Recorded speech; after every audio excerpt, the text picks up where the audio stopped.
আশা করি সকল বন্ধুরা ভালোই আছেন। অনেক দিন পর এই ছোট্ট ভিডিওটা নিয়ে আপনাদের কাছে হাজির হলাম। পুরোটাই দেখবেন, স্কিপ না করে অনেক কিছু জানতে পারবেন।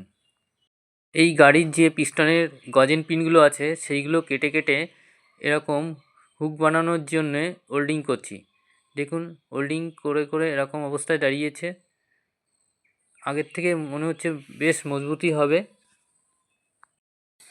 বন্ধুরা, এই ব্যাকডালাটা প্রচণ্ড ভারী হওয়ার কারণে খুব আর পেছনটা অনেক জার্কিং হয়, যার ফলে কিন্তু এই হুকগুলো বেশি দিন টেকে না, ঘন ঘনই কেটে যায়। এই নতুন গাড়িতে কোনো দিন এটা চেক আপও করা হয়নি আমাদের, যার ফলে ঝট করে খুলে পড়ে গেছিলো। সেটাই রিপেয়ার করছি। দেখুন, ঝালাইগুলো অনেক মজবুত করতে হবে, যার কারণে এই যে ইলেকট্রনের রডগুলো একটু বেশি পরিমাণে ব্যবহার করা লাগছে। একটা একটা করে প্রত্যেকটা হুক এইভাবে তৈরি করে ফেললাম। দেখুন বন্ধুরা, এইটাই সেই ব্যাক কভার। এই ব্যাক কভারটা ভীষণ ভারী হওয়ার কারণেই নানান রকম প্রবলেম হয়ে থাকে।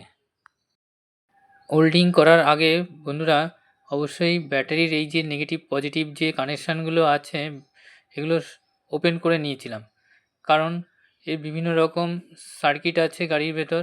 সেই ইলেকট্রনিক সার্কিটগুলো ড্যাম হয়ে যেতে পারে শর্ট সার্কিটের ফলে, আর ব্যাটারির সেলটাও বসে যেতে পারে, তার ফলে ওপেন করে নিয়েছিলাম।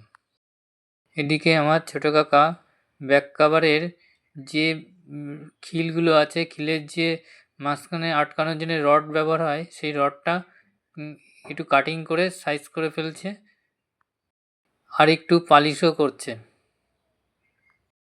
এইসব কিছু রেডি করার পর ব্যাক কভারের হাইড্রোলিক পাতিগুলো একটু সোজা করা হলো। তারপর যে ব্যাক কভারটা ওইখানেও কিছু কিছু অংশে ধাক্কা লেগে চির খেয়ে গেছিলো, সেই চির খাওয়া অংশগুলো আমি ওল্ডিং করে করে রিপেয়ার করতে লাগলাম। বেশ কিছু জায়গা এরকম খারাপ ছিল, সেগুলো রিপেয়ার চলছে। দেখুন,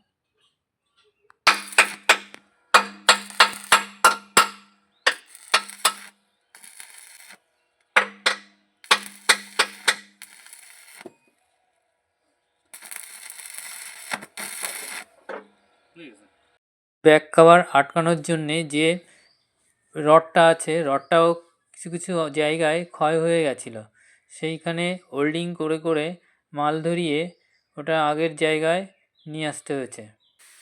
আজকে এই অবধি বন্ধুরা, সবাই ভালো থাকবেন। আবার অন্য একটা ভিডিওতে দেখা হবে।